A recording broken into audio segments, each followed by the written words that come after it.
One of the best parts of comics is their ability to pull readers into unforgettable, self-contained epics. Not every story needs to sprawl across dozens of issues or stretch into an ongoing series. Sometimes, the most compelling tales are the ones that deliver their punch in a single, powerful book. An all-in-one experience that leaves readers reeling. As creators, many of us dream of crafting those massive, emotionally charged stories that linger long after the final page. We want to build worlds that feel expansive and characters who grow and evolve in ways that resonate deeply with readers. It's tempting to imagine an entire magnum opus packed into one book, a masterpiece brimming with intricate plots and complex character arcs and moments that demand your full creative prowess. Screw what they say about keeping it small and digestible.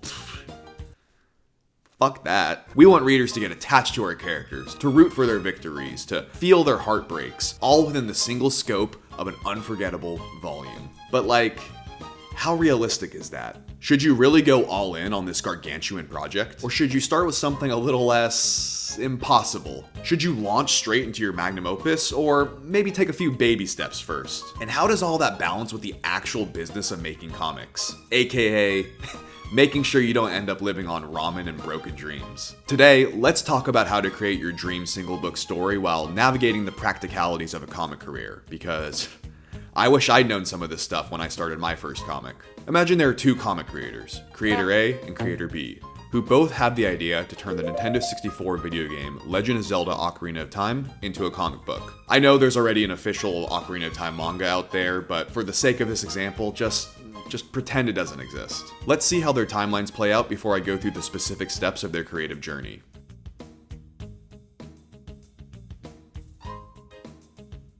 By the end, Creator A is at a complete standstill while Creator B surpasses them. So what happened here? How did Creator B eventually surpass Creator A despite slowing down on production multiple times? Creator A pressed on like a one-track locomotive with no brakes. And no brakes. Did Creator B take more breaks? Was that the secret to eventual long-term success in retelling the complete Ocarina of Time story as a comic? In a sense, yeah, that's correct. But let's dive into the creator strategies a little more specifically, and you can decide which one speaks to you more. First, let's break down Ocarina of Time by making each main level an arc in the story. So you have the 3 gems in their respective dungeons, the Temple of Time and the Time Skip, the Sage Temples, and the final boss. That's at least 9-ish chapters or arcs that we can assume will be, let's say, 100 pages each, which brings this dream project to a whopping 900 pages total. So both creators hit the deck and start working on their Ocarina of Time comic. Within the first 2 months, they both completed 100 pages, detailing the intro in the first dungeon inside the Deku Tree, which is just god-tier work ethic, by the way. And this is when something changes in Creator B. While they originally wanted readers to enjoy the whole story as one book like Creator A, Creator B decides to do away with that dream and break up the story into smaller volumes that make sense narratively. That way, people get a satisfying chunk of the story without waiting until 2031 for the full thing to be out. And if you think about it, Ocarina of Time has a pretty clear built-in structure of arcs. It's like the story wants to be split up. Creator A, though, is dead set on that one perfect, monstrous tome, and presses on while Creator B decides to run a Kickstarter for their first volume. Sure, it's not the full story, but it's enough of something for people to be interested in wanting more. So Creator B gets to work creating the book cover, additional pages, promo art, marketing material for social media, and whatever else. Meanwhile, Creator A breezes past Dungeon 2 and is on Dungeon 3.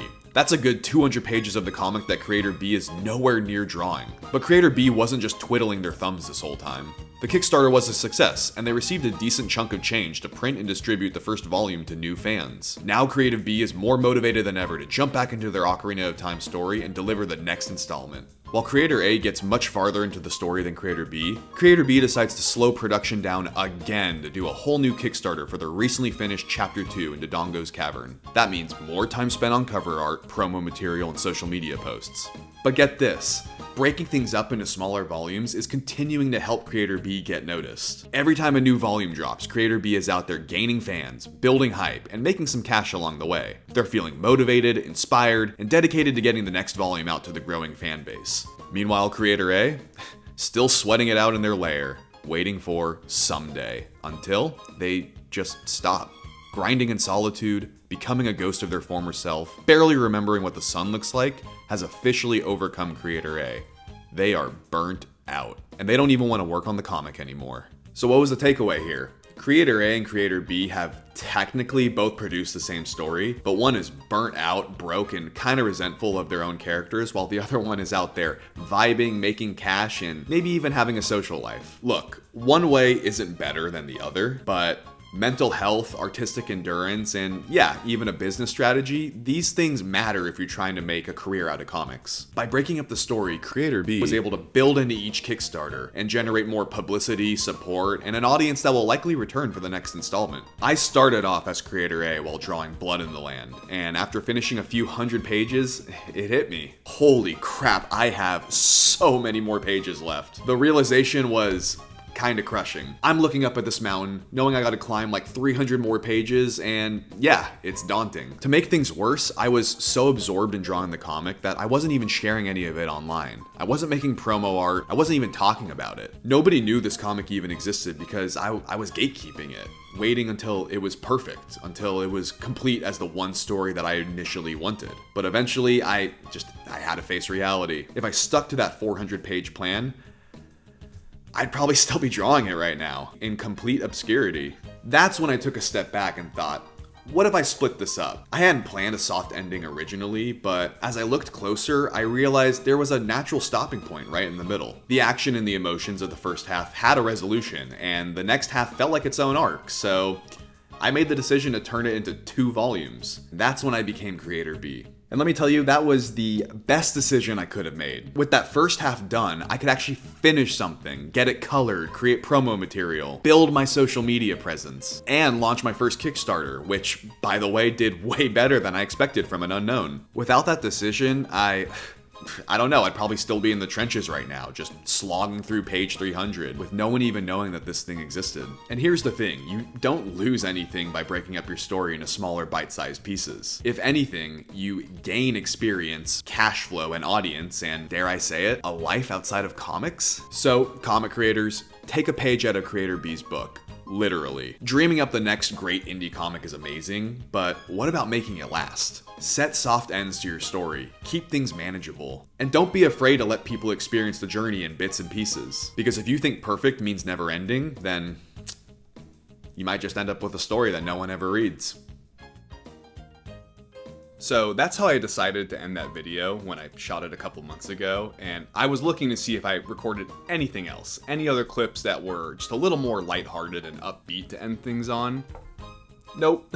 For some reason, I guess I was good just cutting it right after that like slightly ominous and foreboding message, but I don't like that ending anymore, so I'm gonna switch it up and just give you guys some updates on what the hell's been going on with me. Like I said, I shot this video in January, and then mid-February, I got into an accident that fucked up my bicep tendon, and I had to go into surgery. Got the scar right here. They drilled a hole in my bone, and yoinked all the muscle back down, and looped the bicep tendon through the bone hole, and as you can imagine, I wasn't drawing or writing or doing literally anything for a hot minute. But recovery's been going really well, and I have like full range of motion and flexibility again, so you know doing the Ocarina at parties is back on the table, baby.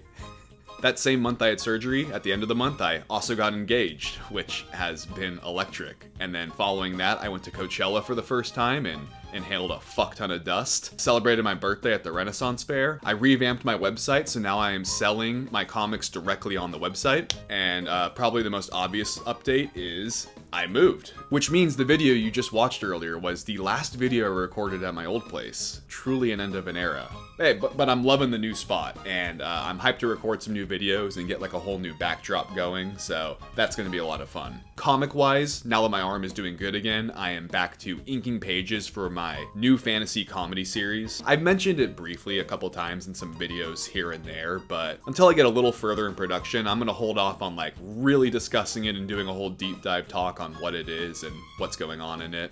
It's just not ready yet. I still need to put in the work. And yeah, that's been pretty much it.